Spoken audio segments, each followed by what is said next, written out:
గ్రామ వాలంటీర్ల వ్యవస్థను అమలు చేస్తూ ఉన్న తొలి ప్రభుత్వం కూడా దేశంలో బహుశా మనదే. ప్రభుత్వ బడులలో పేదలకు ఇంగ్లీష్ మీడియంలో చదువుకునే అవకాశమే లేకుండా చేయటం ద్వారా రూపం మార్చుకుని ఎస్సీలకు, ఎస్టీలకు, బీసీలకు, మైనారిటీల పట్ల పాటిస్తూ ఉన్న నయా అంటరానితనం మీద సిబిఎస్ఈ ఇంగ్లీష్ మీడియంతో మొదలు bilingual text books, digital class రూముల వరకు విద్యారంగంలో సంస్కరణల ద్వారా దండయాత్ర చేస్తున్న ప్రభుత్వం కూడా మనది. నామినేటెడ్ పదవులు, నామినేటెడ్ పనులలో 50% ఎస్సీ, ఎస్టీ, బీసీ, మైనారిటీలకే రిజర్వేషన్లు కల్పిస్తూ ఏకంగా చట్టం చేసి అమలు చేసిన తొలి ప్రభుత్వం కూడా మనదే. అందులోనూ 50% మహిళలకు రిజర్వేషన్ కల్పించిన మొట్టమొదటి ప్రభుత్వం కూడా మనదే. మహిళా సాధికారతకు అర్థం చెబుతూ జగనన్న అమ్మఒడి, వైఎస్ఆర్ చేయూత, వైఎస్ఆర్ ఆసరా, వైఎస్ఆర్ సున్నా వడ్డీ, 30 లక్షల ఇళ్ల పట్టాలు అక్కచెల్లెమ్మల పేరుతోనే రిజిస్ట్రేషన్, ఇప్పటికే మంజూరు చేసిన 21 లక్షల ఇళ్ల నిర్మాణం, దిశ యాప్, దిశ పోలీస్ స్టేషన్లు వంటి అనేక ముందడుగులు వేసిన మహిళా ప్రభుత్వం కూడా మనదే.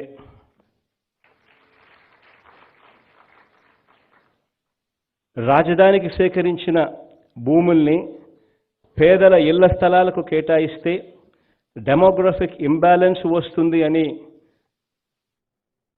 అంటే సామాజిక సమతుల్యం దెబ్బతింటుంది అని వాదించిన దుర్మార్గం భారతదేశంలో మొలకెత్తుతుందని బహుశా రాజ్యాంగ నిర్మాతలు ఆ రోజు ఊహించి ఉండకపోవచ్చు. ఇలాంటి వాదాలతో కూడా మనం యుద్ధం చేస్తూ ఉన్నాం. వాహనమిత్ర, రైతు భరోసా, పెన్షన్ కానుక, ఆసరా, సున్నా వడ్డీ, లానేస్తం, నేతన్న నేస్తం, మత్స్యకార భరోసా, అమ్మఒడి, ఆరోగ్యశ్రీ, ఆరోగ్య ఆసరా, వసతి దీవెన, విద్యా దీవెన, చేదోడు, తోడు, కాపు నేస్తం, ఈబీసీ నేస్తం, విద్యా కానుక, గోరుముద్ద, 30 లక్షల ఇళ్ల పట్టాలు, చేయూత, బడులల్లోనూ ఆసుపత్రుల్లోనూ నాడు నేడు, ఇలా ఏ పథకాన్ని తీసుకున్నా కూడా పేదరికం నుంచి, సామాజిక ఆర్థిక తారతమ్యాల నుంచి బయటపడేందుకు చిత్తశుద్ధితో గట్టి ప్రయత్నం చేయాలన్న సంకల్పం నుంచి పుట్టినవే. మన ఈ 35 నెలల పాలనలో ఒక్క డీబీటీ ద్వారానే, అంటే నేరుగా బటన్ నొక్కి ప్రజలకు వాళ్ళ బ్యాంక్ అకౌంట్లలోకి వెళ్ళే ఒక గొప్ప వ్యవస్థలతో తీసుకువచ్చి లంచాలకు తావు లేకుండా, విచక్షకు తావు లేకుండా నేరుగా ప్రజలకు అందించిన మొత్తమే ఇప్పటి వరకు 176,517 కోట్లు. గత 35 నెలల్లో డీబీటీ, నాన్ డీబీటీల ద్వారా అందించిన మొత్తం 3,18,037 కోట్ల రూపాయలు. ఇందులో ఎస్సీలకు, ఎస్టీలకు, బీసీలకు, మైనారిటీ వర్గాలకు అందినది అక్షరాల 79%. సామాజిక న్యాయానికి ఎంతగా కట్టుబడి ఉన్నామో ఈ అంకెలే సాక్ష్యం. ఇక్కడే నాతో పాటు హాజరైన నా మంత్రివర్గ సహచరులనే తీసుకుంటే మొత్తం మంత్రి మండలిలో దాదాపు 70% ఈ సామాజిక వర్గాలే. అలాగే 2 మంత్రివర్గాల్లోనూ 5 డిప్యూటీ సీఎం పదవులు ఇస్తే అందులో 4 అంటే 80% నా ఎస్సీ, ఎస్టీ, బీసీ, మైనారిటీ వర్గాలకే అవకాశం కల్పించామని చెప్పి కూడా ఈ సందర్భంగా సగర్వంగా తెలియచేస్తా ఉన్నాను. శాసనసభ స్పీకర్గా ఒక బలహీన వర్గాలకు సంబంధించిన ఒక వ్యక్తి, శాసన మండలి చైర్మన్గా ఒక ఎస్సీని నియమించడమే కాకుండా శాసన మండలి డెప్యూటీ చైర్పర్సన్గా మైనారిటీకి చెందిన నా అక్కను ఆ స్థానంలో కూర్చోపెట్టాము. సామాజిక న్యాయ చరిత్రలో ఇదొక సరికొత్త అధ్యయనం. ఈ 3 సంవత్సరాలలో రాజ్యసభకు మనం 8 మందిని పంపితే అందులో 4 బీసీలే. శాసన మండలికి అధికార పార్టీ నుంచి పంపిన 32 మందిలో 18 మంది నా ఎస్సీ, ఎస్టీ, బీసీ, మైనారిటీ వర్గాల వారి అని చెప్పి కూడా సగర్వంగా తెలియచేస్తా ఉన్నాను. 13 జిల్లా పరిషత్ చైర్మన్ల పదవుల్లో ఆ చైర్మన్ పదవులలో 13 జిల్లా పరిషత్ చైర్మన్ పదవులలో 9 ఎస్సీ, ఎస్టీ, బీసీ, మైనారిటీ వర్గాలకే కేటాయించిన ప్రభుత్వం కూడా మనది అని ఈ సందర్భంగా తెలియచేస్తా ఉన్నాను. మున్సిపల్ కార్పొరేషన్లలో 86%, మున్సిపాలిటీస్లో 69%, మండల ప్రజా పరిషత్ చైర్మన్లలో 67% నా ఎస్సీ, ఎస్టీ, బీసీ, మైనారిటీ సామాజిక వర్గాలకే చైర్మన్ పదవులు కేటాయించిన ప్రభుత్వం కూడా మనది అని ఈ సందర్భంగా తెలియచేస్తా ఉన్నాను. వివిధ ప్రభుత్వ కార్పొరేషన్లలో 137 చైర్మన్ పదవులలో నా ఎస్సీ, ఎస్టీ, బీసీ, మైనారిటీలకు మొత్తం 58% పదవులు ఇచ్చామని, బీసీలకు ప్రత్యేకంగా 56 కార్పొరేషన్లు, ఎస్సీలకు ప్రత్యేకంగా 3 కార్పొరేషన్లు, ఎస్టీలకు ప్రత్యేకంగా 1 కార్పొరేషను ఏర్పాటు చేయడమే కాకుండా శాశ్వత ప్రాతిపదికన బీసీ కమిషన్ను నియమించిన ప్రభుత్వం కూడా మనదే అని ఈ సందర్భంగా తెలియజేస్తా ఉన్నాను సగర్వంగా. ఇవి ఈ 35 నెలల్లో సామాజిక న్యాయంలో మనందరి ప్రభుత్వం మనసు పెట్టి తీసుకువచ్చిన మార్పులు. రాజ్యాంగ స్ఫూర్తిని తూచా తప్పకుండా పాటిస్తా ఉన్న మనందరి ప్రభుత్వానికి దేవుడి దయ, ప్రజలందరి చల్లని ఆశీస్సులు కలకాలం ఉండాలని కోరుకుంటూ సెలవు తీసుకుంటా ఉన్నాను.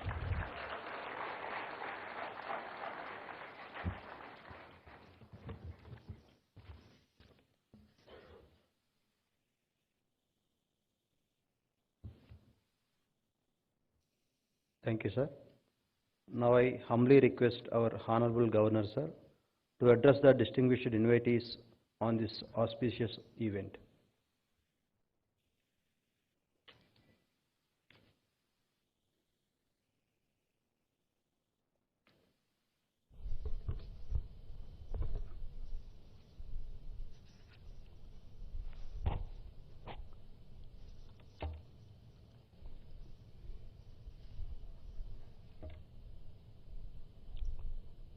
Sri Y.S. Jagannath Reddy, Honorable Chief Minister, Deputy Chief Ministers, Chairman and Deputy Chairman, Andhra Pradesh Legislative Council, Speaker and Deputy Speaker of Andhra Pradesh Legislative Assembly, Cabinet Ministers, Judges of High Court of Andhra Pradesh, leaders of opposition, Chief Whip, Andhra Pradesh, chairpersons of various organizations, advisors to government, chairperson, Jilla Parishad, NTR district, mayor and deputy mayor of Vijayawada Municipal Corporation, members of parliament, MLAs, MLCs,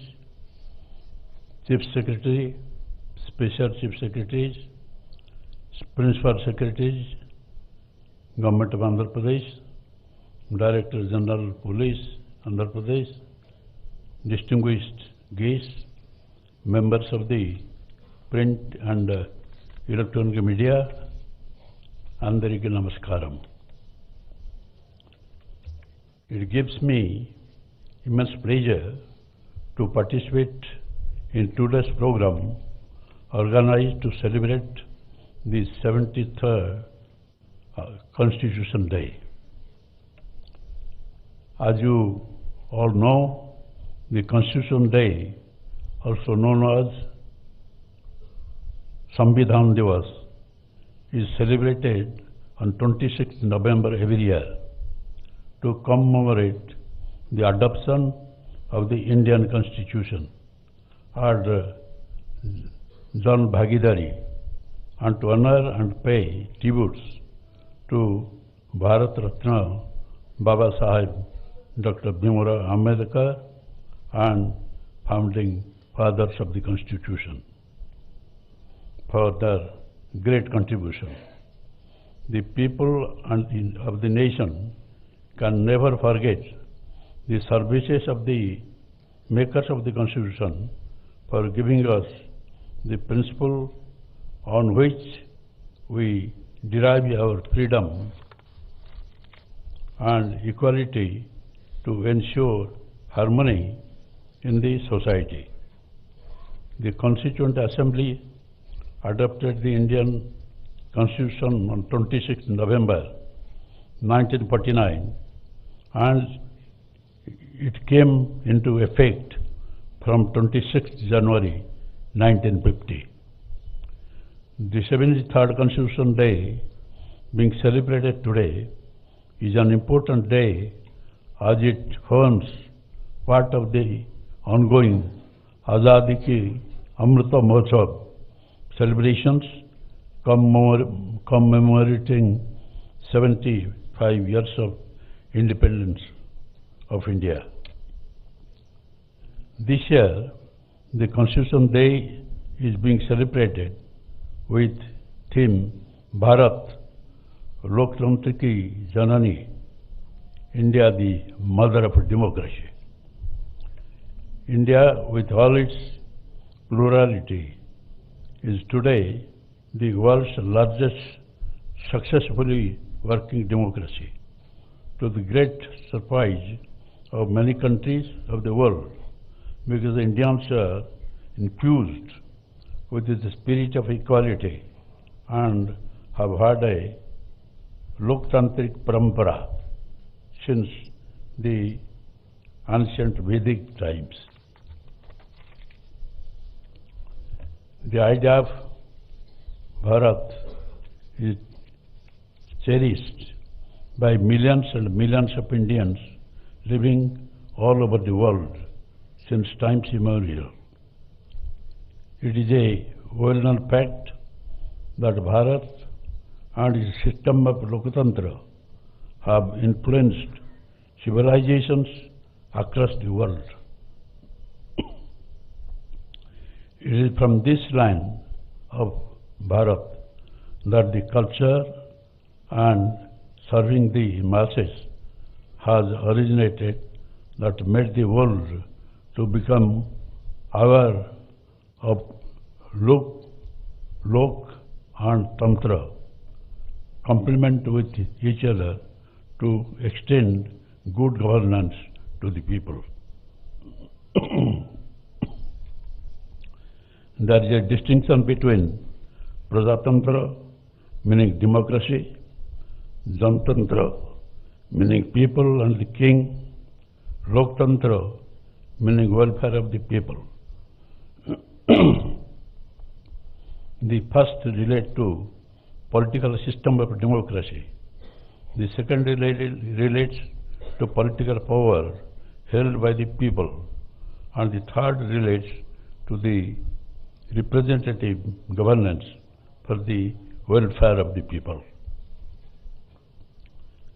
The Bharatarashtra and the Hindu culture and civilization have survived in the face of 2000 years of alien invasion of different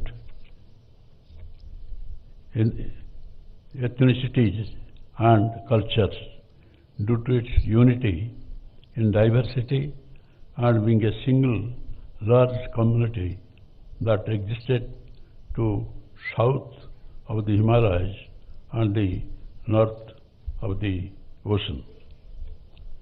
There is plenty of evidence available in the nature of archaeological monuments, literary works, numismatic, epigraphical, and spiritual scriptures, etc., that establish the fact that the system of democracy was evolved in Bharat ages ago. Several provisions of the Indian Constitution can be related to mention of harmony of existence in Vedic literature, fundamental unity, right to life, and existence of all beings that find a place in Upanishads, and the importance of expression of truth, selfless action, ethical and moral struggles of human life, dharma, spiritual awakening emphasized by Bhagavad Gita. Dharma, the regional and moral law governing individual conduct, originated from the Vedas, is a time immemorial concept that has been the core of the Indian society since ancient times. Dharma is the Indian version of natural law, perceived by Indians in the ancient society. Its far-fetched vision is praised by great philosophers like Max Muller. During the British rule, the civil rights and the liberties enjoyed by the people were taken away. Indians were treated ruthlessly and arbitrarily, suppressed in every sphere of life, ranging from political to social and economic. Indians fought back for the rights and liberties that they enjoyed earlier under the law of Dharma. During his famous Champaran trial, Gandhiji remarked that he disobeyed the law not to show disrespect to British law, but in obedience to higher law of our being, the vice of conscience, by which he meant dharma. The struggle for independence, or the struggle for basic rights and civil liberties that one as a basic human being should enjoy, and the same was kept in mind while making the Constitution of India. Hindu law or dharma has been codified according to the changes in the society, as it was realized that the ancient way should yield to the realistic approach of life. The principle of natural law found its way into the Constitution in the way of fundamental rights. Dharma, as we know, was a duty-based legal system. By current legal system became a right-based one. As you all are aware, the fundamental rights are not absolute, and they too have certain restrictions. The concept of welfare state, which is the nature of the state today, is found to have roots in dharma. The human rights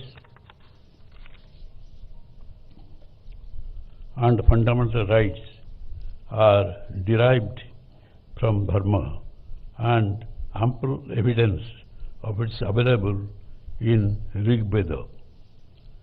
Dharma is one of the many sources of modern law that is shaping our society. Hence, it can be said that dharma and law are closely related. Granville Austin, an American scholar, said about the Indian Constitution that the Indian Constitution is the first and foremost a social document. The Constitution lays down the national goals of our country: democracy, secularism, socialism, and national integration, and spells out rights and duties of the citizens. The Constitution empowers the citizen by protecting their rights, and the citizen empower the Constitution by adhering to their duties. Fundamental duties enjoins upon the citizens of India to uphold and to protect the sovereignty, unity and integrity of India, and ideals and institutions inculcated to the Constitution. Citizens should live in a spirit of common brotherhood, transcending religious, linguistic and regional diversities, to renounce practices derogatory to the dignity of women, develop scientific temper, and preserve our rich cultural heritage. On this occasion, I like to tell you that we feel proud to say that India is the mother of the democracy, and the democracy has come out of Vedas, Upanishads, and we have this democracy. At least an attempt has been made once, that is in 1975, when there was a promulgation of emergency, and there was a darkness in the constitutional field all over India, and the rights of the citizens, like freedom of speech and expression, right to liberty and life, had been withdrawn, and that was a black period, and about 150,000 people had been thrown to the jail, and many of us are also inside the jail at that time because of joining the Save Democracy movement of Jayaprakash Narayan. And that is the only instance where there was an attack on democracy. And thereafter, when Janata Party government came to power, there was an amendment that now it will be difficult to murder democracy again. Now, in India, we want to solve everything by democratic method. India is now playing a key role in international politics. Recently what happened, you know, when there was war between Russia and Ukraine, and it was going, there was apprehension amongst the people of the entire world that there will be third world war. The Honorable Prime Minister Narendra Modi said last, this is a different time has come, the era of war has been over, and there is no problem of the world which cannot be solved by discussion. So adopt that method. And both the sides, they wanted that India, this largest democracy of the world, will support either this side or that side. pressure was also put to the Prime Minister to support them. America said that we are standing by you when there is the apprehension of war between China and India. Russia said that we are the oldest friend, and in so many occasions we have come forward to support India. Therefore, but a neutral stand was taken by the Honorable Prime Minister of this country, saying that the era of war is over, era of peace has come, and whatever problem there may be, if we discuss the matters, then we definitely will reach a solution. And therefore, a time has now come, both the sides praised Sri Narendra Modi, the Prime Minister, because he is the only person who is capable of talking to Putin, the President of Russia, and the President of Ukraine for any solution. That this is not the age of war, it is over. And if we have any war, the entire economy of the world will be crippled, and there will be disaster. And should we invite a disaster? Therefore, everybody is now praising the Honorable Prime Minister, and this is a day, Constitution Day, and we have the best constitution of the world, and this is the oldest, this is now the mother of the constitution. From since thousands of years we had democracy. Of course, at times there was invasion on democracy. So on this day we must take oath that the rights of the citizens must be protected by any means. There are downtrodden people of the society who are not enjoying the rights and the privileges which are being given to the citizens. Therefore, you must stand by them, help them to protect their rights. Then this day, observing this Constitution Day, will be successful. Thank you all.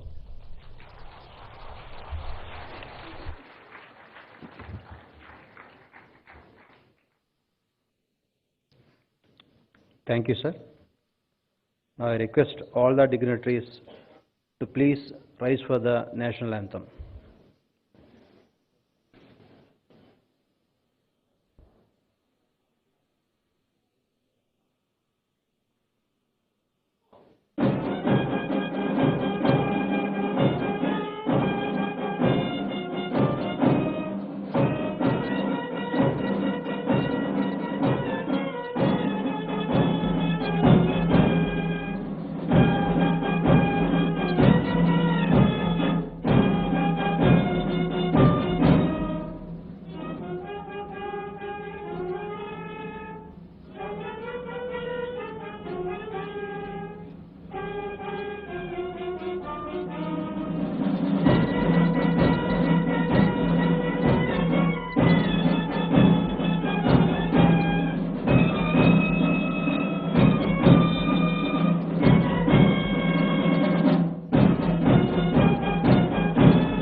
Thank you.